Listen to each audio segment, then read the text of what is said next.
عليه ونعوذ بالله من شرور أنفسنا ومن سيئات أعمالنا من يهده الله فلا مضل له ومن يضلله فلا هادي له ونشهد أن لا إله إلا الله وحده لا شريك له ونشهد أن سيدنا ونبينا ومولانا محمدا عبده ورسوله صلى الله تعالى على خير خلقه محمد وآله وصحبه أجمعين. أما بعد، أعوذ بالله من الشيطان الرجيم. فقلت استغفروا ربكم إنه كان غفارا يرسل السماء عليكم مدرارا ويمددكم بأموال وبنين ويجعل لكم جنات ويجعل لكم أنهارا. صدق الله العظيم. قال النبي صلى الله عليه وسلم: والله إني لأستغفر الله وأتوب إليه في اليوم أكثر من 70 مرة. اللهم صل على محمد وعلى آل محمد وبارك وسلم.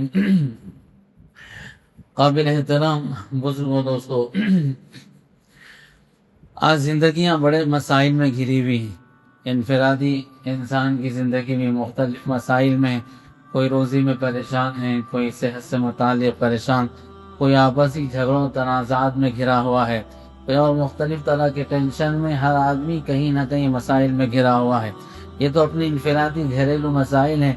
کچھ اجتماعی ملکی مسائل ہیں. کتنے سخت حالات ہیں پوری دنیا میں، خصوصاً ہمارے اس ملک میں جینا مشکل ہو گیا ہے. اگر آدمی حقیقت کی نگاہ سے اگر دیکھے، خواہشات کو ترک کر کے اگر اسے بصیرت ملے تو پھر رات میں نیند اس کی نہ آئے. مشکل ہے رات میں سونا. اتنے سخت حالات ہیں. ایسے سخت حالات میں ہر آدمی اپنے اپنے تئیں کوشش کر رہا ہے کہ مسائل حل ہو جائیں، پریشانیاں ختم ہو جائیں، راحتیں آ جائیں، چین و سکون حاصل. ہر آدمی اپنے تئیں ہر اعتبار سے کوشش میں لگا ہے. مرد بھی کر رہے ہیں، عورتیں بھی کر رہی ہیں، بچے بھی کر رہے ہیں، بوڑھے کر رہے ہیں، سب کر رہے ہیں. مگر نتیجہ اگر دیکھا جائے تو بالکل خالی ہے. نتیجے سے ہماری محنت خالی نظر آتی، کوئی نتیجہ نظر نہیں آتا ہے. وجہ اس کی کیا ہے؟ ایک اس کی بنیادی وجہ یہ ہے کہ یقیناً مسائل اپنی جگہ ہیں، اسباب اپنی جگہ ہیں، لیکن ان مسائل کی بنیادی وجہ ہمارے گناہوں کی کثرت ہے. ہمارے گناہوں کی کثرت نے ہمیں مسائل میں ڈالا ہے. ہمارے گناہوں کی کثرت اور استغفار کی کمی. ہم میں سے ہر ایک کی زندگی گناہ سے بھری پڑی ہے.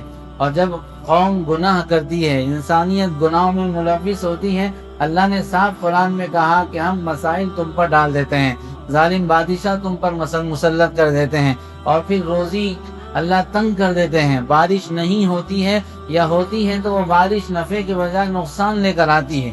یہ سب وہ باتیں جو قرآن میں اللہ نے علی الاعلان بیان کی ہیں. اور پچھلی قوموں کے واقعات بھی اللہ نے بیان کی. کیوں وہ ہلاک ہوئے ہیں؟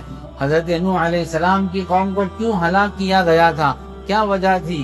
گناہوں سے زندگی بھری پڑی تھی. حضرت ہود علیہ السلام کی قوم صالح کو بھی اللہ نے ہلاک اور برباد کیا. جگہ جگہ تفصیل سے اللہ نے بیان کیا ہے اور ان کے گناہ گنوائے، کیا کیا گناہ وہ کیا کرتے تھے. اور پھر حضرت صالح علیہ السلام کی قوم سمود کا، حضرت ابراہیم علیہ السلام اور حضرت لوط علیہ السلام ان کی قوم کا، قوم شعیب اور ان کی قوم کا، اللہ نے سب کا تذکرہ بار بار کیا ہے اور کہا ہم نے ان کو ہلاک کیا. کیوں ہلاک کیا؟ گناہوں کے سبب ہلاک ہوئے ہیں. تو جو ہلاکتیں مصیبتیں آتی ہیں اس کا اصل ریزن جو ہے وہ ہمارے گناہ ہے. ہم میں سے ہر آدمی گنہگار ہے. اگر آدمی اپنی زندگی کا جائزہ لے تو معلوم ہوگا ہم کتنے گناہ میں پڑے ہیں. ایک فرض نماز لے لیں، کتنے ہیں ہمارے گھر میں؟ اگر 10 رہتے ہیں تو بمشکل ایک ملے گا جو فرض نماز پڑھتا ہے. بمشکل ایک ملے گا. بہت سی جگہ تو ایک بھی نہ مل پائے گا. حالانکہ فرض نماز تنہا اتنی اہم ہے. اگر کوئی ایک نماز اگر چھوڑ دے تو اللہ تعالیٰ نے حضور علیہ السلام کی زبانی کہلوایا اس کا اسلام میں حصہ نہیں ہے. من ترک الصلاۃ متعمدا، کہ جس نے جان بوجھ کر جس نماز چھوڑی، صلاۃ چھوڑی، اس نے کفر کیا ہے. ایمان اور کفر میں فرق کرنے والی چیز نماز ہے. ایک نماز ہی چھوڑنے سے آدمی دائر اسلام سے نکلتا، اللہ کی نگاہ میں مردود ہوتا ہے. آگے بڑھ کر دیکھیں زکوٰۃ کتنے ادا کرتے ہیں ہم میں سے. کتنی خواتین جن کے پاس سونا چاندی ہے، کتنے مرد حضرات جن کے پاس سونا چاندی یا پیسہ رکھا ہوا ہے، یا انہوں نے زمینیں خریدی ہیں بیچنے کی نیت سے زکوٰۃ نہیں دیتے ہیں، اور آگے بڑھے حج کا تو تصور ہی نہیں آتا ہے لوگوں کو۔ حالانکہ اگر آدمی حج فرض ہونے کے بعد ادا نہ کریں تو اللہ کے رسول علیہ السلام نے فرمایا یا تو یہودی کی موت مرے یا نصرانی کی موت مرے، یعنی اس کی اہمیت خدا کے سامنے یہود و نصارہ کی طرح ہے۔ اب جب حج ادا نہیں کرے گا فرض ہونے کے بعد، اور ہماری پوزیشن یہود و نصارہ کی ہوگی، تو رحمتیں برکتیں کہاں سے آئے گی؟ ان کے اوپر تو اللہ نے کہا ان پر ہمارا غضب ہے اور ان پر ہماری لعنت ہے۔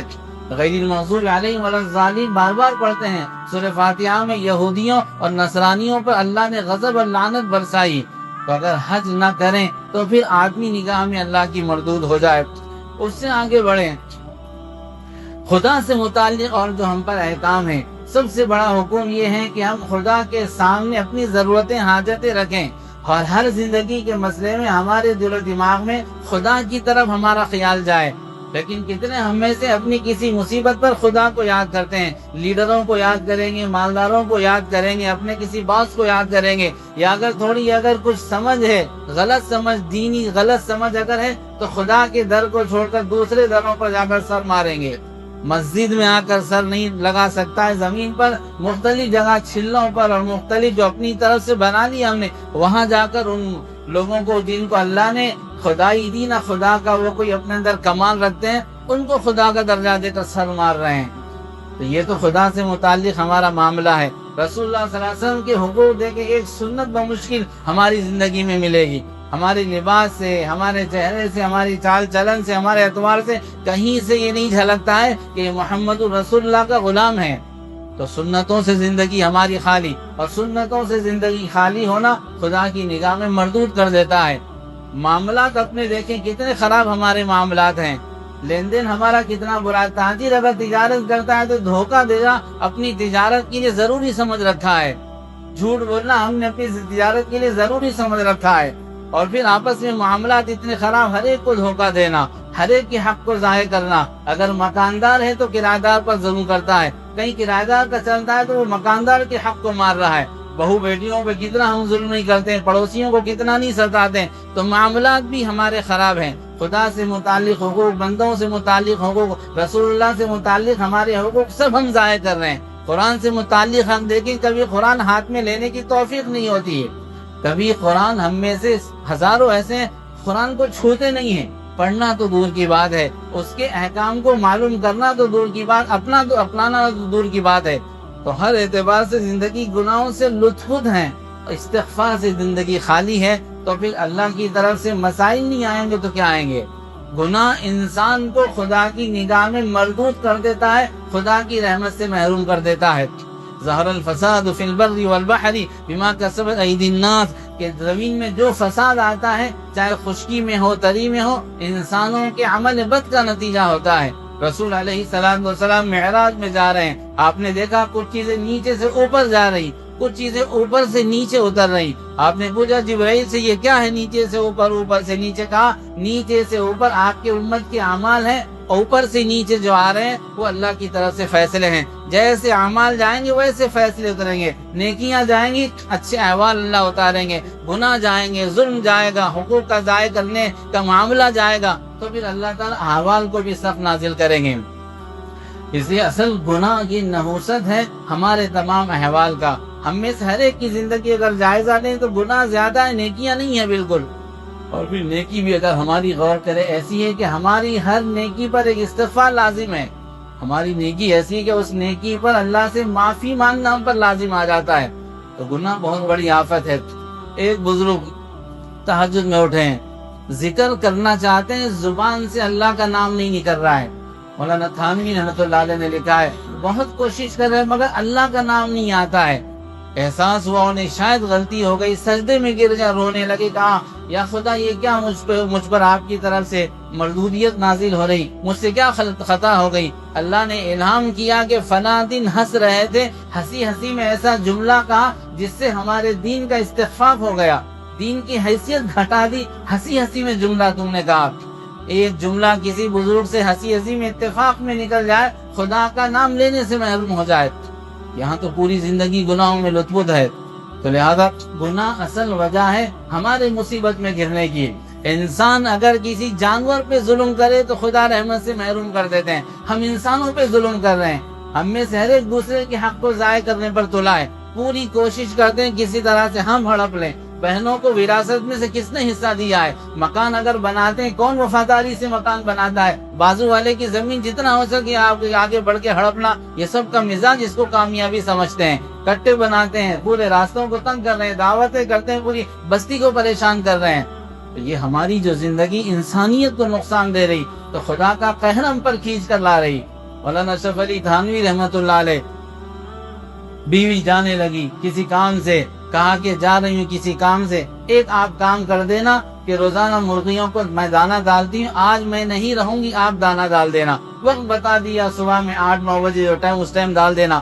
کہا ٹھیک ہے. چلی گئی، وہ بھول گئے، ذہن سے نکل گیا. اس کے بعد روزانہ ایک ٹائم تھا جس میں بیان القرآن، ایک بہت بڑی عمدہ تفسیر لکھی انہوں نے، بہت عالی شان تفسیر. جو پڑھے لکھے لوگ ہیں، جو مزاج رکھتے ہیں پڑھنے کا، وہ جانتے ہیں. ایک بہت بڑے عالم نے جو عربی کتابوں ہی کا مطالعہ کرتے تھے، انور شاہ کشمیری رحمۃ اللہ علیہ، وہ عربی کتابیں ہی پڑھا کرتے تھے. انہوں نے جب اس اردو تفسیر کو دیکھا تو کہا آج معلوم ہوا کہ اردو میں بھی علم موجود ہے.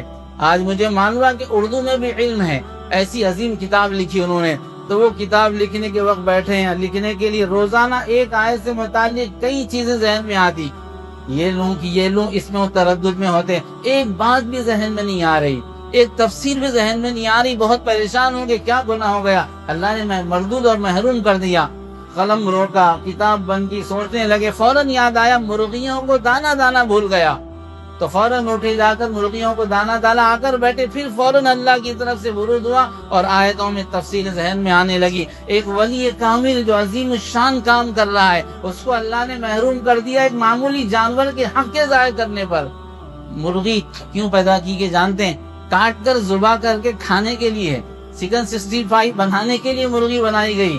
اسے کاٹ کر کھانا، اس کا وجود اسی لیے. اسے بھی اگر انسان تکلیف پہنچائے غلطی سے، ولی کامل اللہ محروم کرتے ہیں. ہم ہزاروں انسانوں کو ستا رہے ہیں. گاڑی میں اگر جا رہے ہیں تو جاتے جاتے راستے میں لوگوں کو تکلیف دیتے جاتے ہیں. اگر کہیں گاڑی کی پارکنگ کر دی، وہاں لوگوں کو پریشان کر دیتے ہیں. ہم کاروبار کر رہے ہیں، ہمارے کاروبار سے لوگوں کو نقصان، ہر عمل سے ہم لوگوں کو تکلیف دے رہے ہیں. تو خدا کی رحمت کہاں سے آئے گی؟ ظالم نہیں بہلا کا سر کے اوپر، تو کہ عمر بن عبدالعزیز ہمارے سر آئیں گے. اس لیے اصل وجہ جو ہمارے مصیبت میں گرنے کی ہے وہ گناہ ہیں. گناہوں سے استغفار اگر کریں گے، گناہ خدا کے دور کرتا، استغفار فوراً خدا کے قریب کرتا ہے. اللہ تعالیٰ کو استغفار کرنے والے بندے بہت پسند آتے ہیں، چاہے بندہ کتنا ہی گنہگار کیوں نہ ہو، لیکن وہ جب معافی چاہتا ہے خدا کو بڑا پسند آتا ہے. اس لیے استغفار کرنے کی عادت ڈالنی چاہیے. لیکن استغفار وہ کرے گا جو اپنے آپ کو غلطی میں سمجھے. بھئی معافی کون چاہے گا؟ جو یہ سمجھتا ہے مجھ سے غلطی ہو گیا، صاحب غلطی ہو گئی. جو غلطی کر کے یہ سمجھے میں اچھا ہوں، وہ تو کبھی معافی نہیں چاہے گا، بلکہ آپ سے اور بھڑ جائے گا. وہ کبھی ہوتا ہے نا، ہمارے پاس نوکر ہے، ہمارے پاس ملازم ہے، یا ہمارا کوئی دوست ہے، غلطی کر دی اور اپنی غلطی کو غلطی نہیں مانا، آپ ٹوکیں گے تو آپ سے بھڑے گا. وہ اگر زور چلے گا تو پھر آپ کو نقصان پہنچائے گا، نقصان پہنچا کے چلا جائے گا.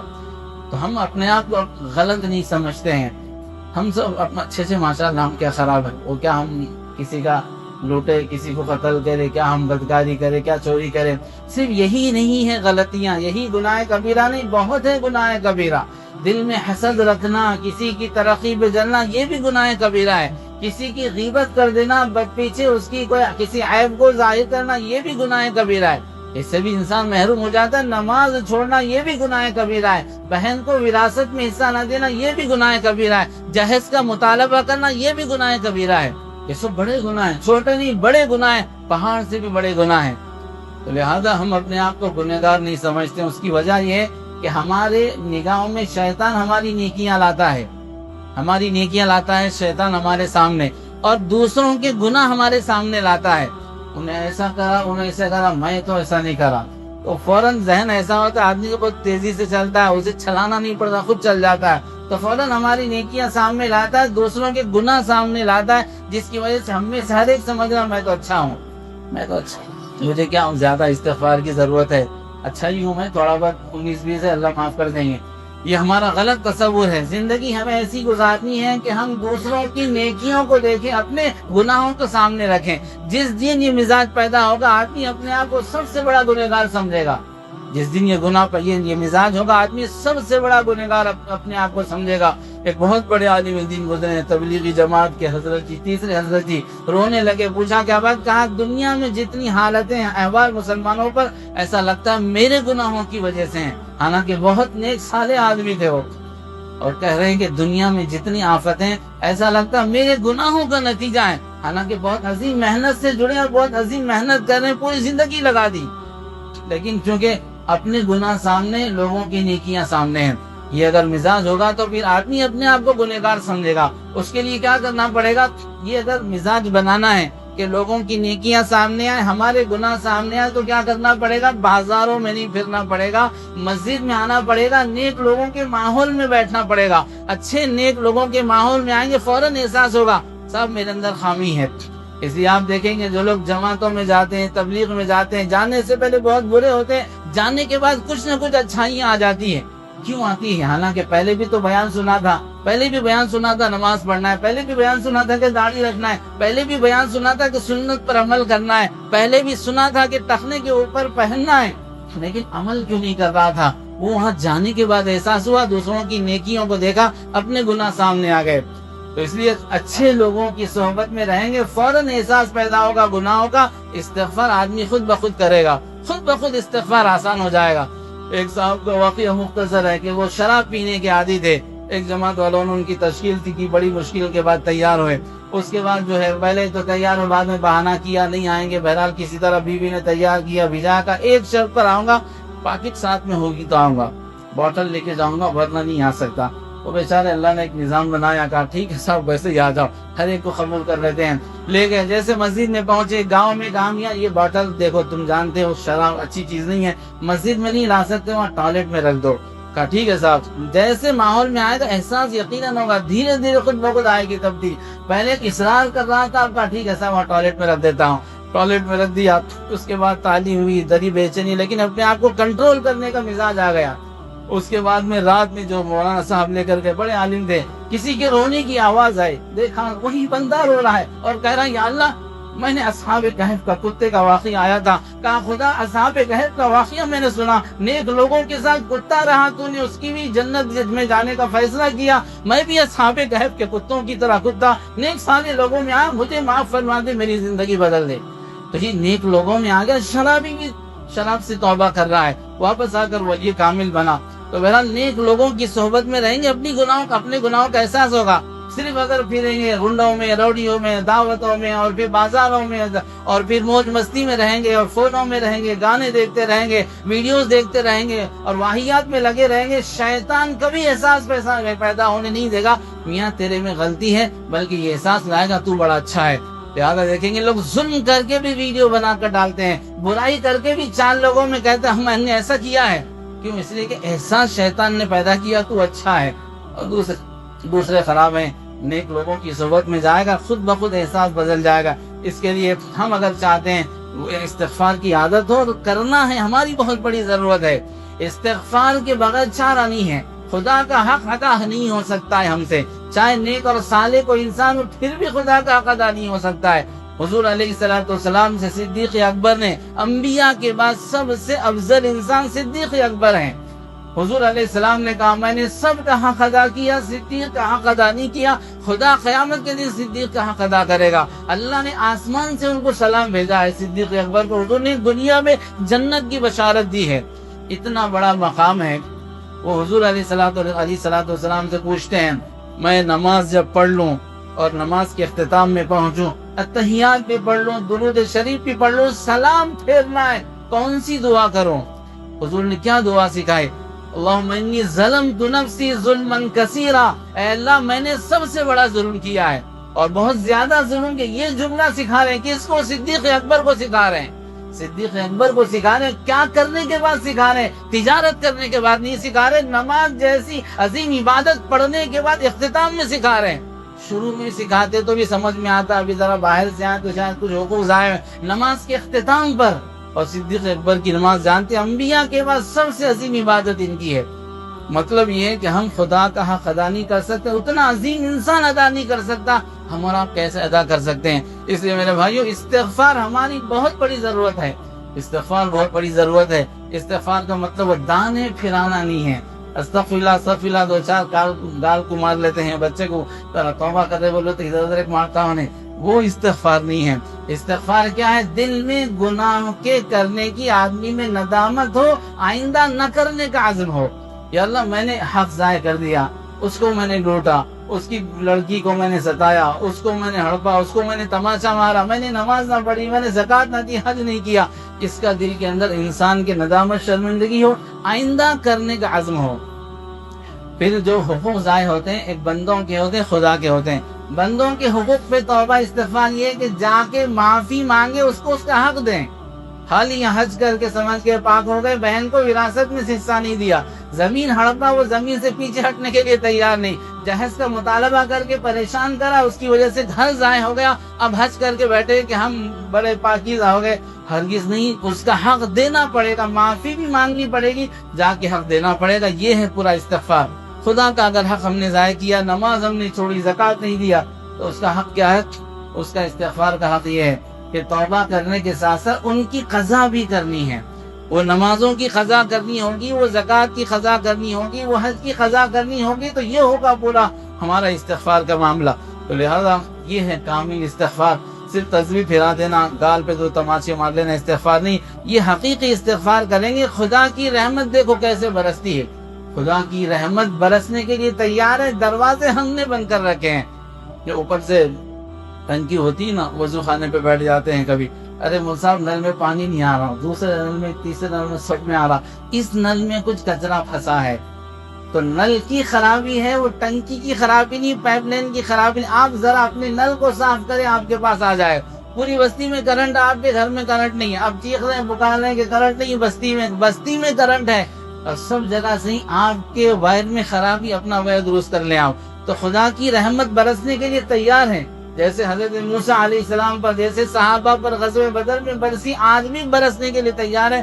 وائر ہمارا بیچ میں خراب ہے، ڈیمیج ہمارے وائر میں، پائپ میں ہم نے کچرا رکھا ہے، ورنہ خدا کے سامنے فرعون سے بڑے نہیں یہ ظالم، خدا کے سامنے قوم ہود اور قوم صالح سے زیادہ طاقتور نہیں آپ آج کے ظالم، اتنے طاقتور نہیں، وہ بہت طاقتور تھے۔ خدا نے کہا ہم نے پہلے لوگوں کو جو صلاحیتیں دی، جو طاقت دی، جو مال دیا، اس کا 10واں حصہ بھی تم کو نہیں دیا ہے۔ یہ کہا ہے خدا نے، ان کو اللہ نے ہلاک کیا، ان کے زمانے کے مسلمانوں کو اللہ نے ترقی دلائی۔ فرعون کے سامنے اللہ نے موسیٰ علیہ السلام، بنی اسرائیل نہتے تھے، لیکن اللہ نے کیسے کامیاب کیا؟ ان ظالموں کے مقابلے میں خدا کی طاقت کم نہیں ہے، یقیناً مضبوط جیسے پہلے تھی آج بھی ہے۔ ہم نے جو اپنے نل میں کچرا پھنسا دیا ہے، وائر ہمارا ڈیمیج ہو گیا ہے، جس کی وجہ سے ہم واویلا کریں، اس کو درست کرنے خدا رحمت برسائیں گے۔ تو لہذا بھائیو بزرگو دوستو، ہم میں سے ہر ایک کی ضرورت استغفار کریں، ایک وقت نکال کر ذرا بیٹھ کر سوچیں کیا کیا گناہ کیا ہے میں نے، کس کس کا حق ضائع کیا ہے، کیا کیا حقوق خدا کے ضائع کیے، کیا کیا بندوں کے، کیا کیا رسول اللہ کے، کیا کیا قرآن کے حقوق میرے سے ضائع ہو رہے ہیں۔ اسے سوچے گا آدمی، دل میں ندامت ہوگی، صحابہ کی، بزرگوں کی زندگی سامنے رکھیں، نیک لوگوں کے ساتھ اٹھے بیٹھے، احساس ہوگا، خود بخود آنکھوں میں آنسو آئیں گے۔ ورنہ ہم جب دعا کرتے ہیں اللہ ہمارے گناہ بخش دے، معاف کرنا، کسی کے دل میں ندامت نہیں ہوتی، آنکھ میں آنسو کسی کے نہیں نکلتا ہے، لیکن جب ہوگا احساس، خود بخود آنکھوں میں سے آنسو ٹپ ٹپ گرنے لگیں گے۔ تو اس لیے استغفار کرنا ہماری بہت بڑی ضرورت ہے۔ جتنے مسائل ان کا حل یہی ہے۔ ایک اعتراض کرتے ہیں لوگ، اتنی دعا ہو رہی، حرم میں ہوتی دعا، فلاں ہوتی، اجتماع کی دعا ہوتی، تبلیغی اجتماع بہت سے لوگ ہوتے ہیں، خدا کی مدد کیوں نہیں آ رہی؟ اس لیے نہیں آ رہی کہ جس کو معافی مانگا انہیں معافی نہیں مانگ رہا ہے، سمجھ گئے؟ اور جیسے معافی مانگنا ویسے نہیں مانگ رہا ہے۔ ایک بزرگ گزرے، شاہ برالحق صاحب دامت برکاتہ، مولانا اشرف علی تھانوی رحمۃ اللہ علیہ کے آخری خلیفہ تھے۔ ان سے کسی نے آ کر یہی کہا کہ صاحب اتنی دعائیں ہو رہی ہیں لیکن حالات بدل کیوں نہیں رہے، رو رہے ہیں، توبہ کر رہے ہیں لوگ۔ تو انہوں نے کہا دیکھو تمہاری بستی میں ایک صاحب ہے مالدار، انہوں نے اپنے بیٹے کو دکان کھول کے دی، کپڑے کی دکان، بابا اچھا دکان چلا رہے تھے، پھٹے کے حوالے کر دیے، پھٹا 2 مہینے میں پورے کاروبار کو لاس کر دیا، پورا گرا خراب، مال پورا ضائع ہو گیا، کاروبار ہی نہیں ہو رہا ہے۔ تو باپ کو احساس ہوا تو باپ نے شٹر گرایا، لاک مارا، چابی رکھ لی، پھٹے کو بھگا دیا۔ اب بستی کے لوگ آ کر کہہ رہے ہیں بیٹے کو چابی دے دو، بیچارے کو غلطی ہو گئی۔ امیر صاحب بھی آ رہے ہیں، امام صاحب بھی آ رہے ہیں، حافظ صاحب بھی آ رہے ہیں، خاندان کے لوگ سب آ کے بول رہے ہیں بچے کو دے دو، اپنا بچہ ہے غلطی ہو گئی چابی دے دو اسے، پھر کاروبار شروع کرتا۔ اگر غیرت مند باپ، عقل مند باپ ہے تو ہرگز چابی نہیں دے گا۔ کیوں؟ اس لیے کہ جس نے غلطی کی انہیں آ کے معافی نہیں مانگ رہا ہے، جس نے غلطی کی انہیں تو نہیں آ رہا معافی مانگنے، حافظ صاحب، والد صاحب، مفتی صاحب پورے آ رہے ہیں، جو غلطی کرا انہیں معافی مانگنے کے لیے نہیں آ رہا ہے۔ عقل مند غیرت مند باپ ہرگز چابی نہیں دے گا۔ یہی ہو رہا ہے، جس نے غلطی کی انہیں تو معافی نہیں مانگ رہا، جو ظلم کر رہے ہیں، جو قتل کر رہے ہیں، جو لوگوں کا جینا حرام کر رہے ہیں، بستیوں میں تنگ لوگوں کی زندگی کرتی ہے، ہر ایک کو پریشان کرتے پھر رہے ہیں، حقوق ضائع کر رہے ہیں، وہ تو کبھی توبہ نہیں کر رہے ہیں۔ جو بیچارے نیک ہیں وہ روتے جا رہے ہیں، تو پھر جس نے غلطی کی وہ اپنی غلطی کا اقرار نہیں کر رہا ہے، خدا کیسے رحمت نازل فرمائے گا؟ اس لیے اصل بنیادی وجہ یہ ہے، استغفار کی کمی، گناہوں کی کثرت نے ہمیں اللہ تعالیٰ کے مقابلے میں، اللہ کے سامنے نگاہوں نے ہمیں ذلیل اور رسوا کر دیا ہے۔ لہذا استغفار کریں۔ بہت اچھا موقع جو ہوتا ہے استغفار کا، تہجد ہوتا ہے۔ تہجد کے موقع پر اللہ تعالیٰ خاص اپنی توجہ نازل فرماتے ہیں۔ ذرا اٹھ کے 2 رکعت نماز پڑھ لیں، مشکل نہیں ہے۔ تہجد بولتے کہ شیطان ذہن میں لاتا کتنی راتیں نہیں جاگ لیتے دعوتوں کے عنوان پر۔ چھوٹی دعوت ہمارے پاس سالگرہ کی ہوتی تو رات بھر جاگ لیتے ہیں، شادی کے موقع پر کتنی راتیں نہیں جاگ لیتے، ایک شادی ہے تو کتنی راتیں نہیں جاگتے ہیں۔ اہمیت اگر ہوگی تو اٹھنا آسان ہوگا، اس لیے تہجد بہت اچھا موقع ہوتا ہے۔ فرض نمازوں کے بعد بھی دعا کی قبولیت کا وقت ہوتا ہے۔ سلام پھیرتے جو باہر نکلنے کی عادت ہمیں، اسے چھوڑے، ذرا بیٹھ کے 2 رکعت سنت نفل پڑھنے کے بعد 2 سے 4 منٹ خدا کے سامنے اپنے گناہوں کا اقرار کرے، عزم کرے آئندہ نہ کرنے کا، اپنی طاقت کے بقدر دینے کا عزم کرے۔ خدا کی دیکھیں رحمتیں کیسے نازل ہوتی ہیں۔ ایک واقعات مولانا زکریا صاحب نے لکھا ہے، فضائل اعمال، کتابیں پڑھنی چاہیے، کہ ایک آدمی تھا، اس کا کام تھا لوٹنا، کردی تھا، وہ کردی قبیلہ ترکی میں ہوتا ہے، قافلوں کو لوٹنا اس کا کام تھا۔ اس کو معلوم عراق سے قافلہ آ رہا ہے، تو وہ گیا ایک جگہ پوائنٹ جو ہوتا ہے وہاں جا کر کھڑا ہو گیا، ابھی قافلہ نہیں آیا۔ اس کی نظر پڑی 2 درخت ہیں، ایک پر کھجور لگے، ایک سوکھا درخت ہے، ایک چڑیا بار بار آ رہی ہے اور اس درخت پر سے جس پر کھجور ہے اپنے چونچ میں کھجور لے جا رہی، اس درخت پر جا رہی جو سوکھا درخت ہے، واپس آتی ہے تو اس کے چونچ میں وہ کھجور کا ٹکڑا نہیں ہوتا ہے۔ کئی مرتبہ اس نے چکر لگائی تو اس نے دیکھ کر سوچا اتنے دانے اور اتنے کھجوروں کے ٹکڑوں کی تو اس کے بچوں کو ضرورت نہیں ہو سکتی، انہیں لے جا کے کر رہی کیا آخر، چلو دیکھتے ہیں۔ خدا کبھی مہربان ہوتے ہیں، جس کے فطرت میں کہیں نہ کہیں شرافت ہوتی ہے، کہیں ٹرننگ پوائنٹ زندگی کا ہوتا ہے۔ فطرت اگر خراب کر لی ہے تو نبی کے ساتھ رہ کر بھی ہدایت نہیں ملے گی، اس لیے فطرت کبھی خراب نہ کریں۔ تو اس نے جا کر دیکھا، چڑھا اوپر تو اس کی چیخ نکلی کہ ایک سانپ نابینا ہو چکا، اندھا ہو چکا ہے اور وہ بوڑھا ہو چکا ہے، اپنا منہ کھول کے پڑا ہے، وہ چڑیا لا کر اس کے منہ میں ڈال رہی، وہ نگلتا جا رہا، اپنی بھوک کو مٹا رہا ہے۔